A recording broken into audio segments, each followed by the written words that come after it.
नगर परिषद आणि नगरपंचायत मतदानाच्या दुसऱ्या दिवशीही राडे सुरूच। सांगलीतल्या आष्ट्यामध्ये शहर विकास आघाडीच्या कार्यकर्त्यांचा ठिय्या, तर गोंदियामध्ये ईव्हीएमचं सील तोडल्याच्या आरोपामुळे हमरीतुमरी।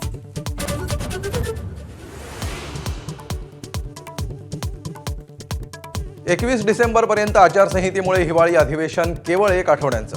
पुरेसं कामकाज होणार नसल्यामुळे विरोधक आक्रमक, तर अधिवेशनामध्ये विरोधी पक्षनेतेपद जाहीर करा, भास्कर जाधवांची मागणी।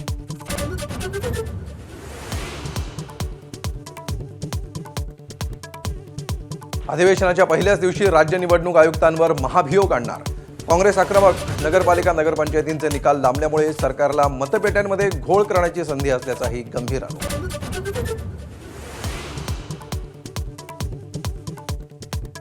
जिल्हा परिषदांपूर्वी महापालिकांच्या निवडणुका घेण्यासाठी निवडणूक आयोगाच्या हालचाली। उद्या होणाऱ्या बैठकीला सर्व पालिका आयुक्त हजेरी लावणार। आरक्षणाची मर्यादा ओलांडल्यामुळे मिनी विधानसभांच्या कार्यक्रमामध्ये बदलाचे संकेत।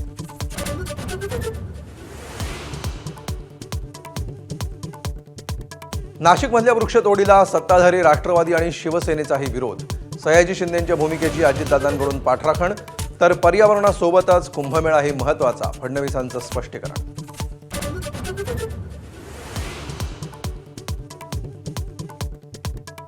पुण्यातल्या मुंढवा जमीन गैरव्यवहार प्रकरणामध्ये मुख्य सूत्रधार शीतल तेजवानीला अटक। जमिनीची परस्पर विक्री करून सरकारची फसवणूक केल्याचा आरोप।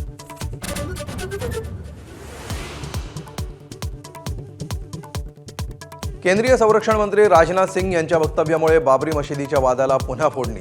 पंडित नेहरू सरकारी खर्चानं बाबरी उभारणीच्या प्रयत्नात होते, राजनाथ सिंहांच्या दाव्याचा काँग्रेसकडून समाचार।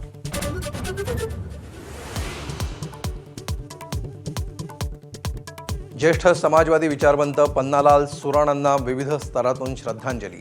वयाच्या 93व्या वर्षी घेतला अखेरचा श्वास, सरकारी रुग्णालयाला देहदान।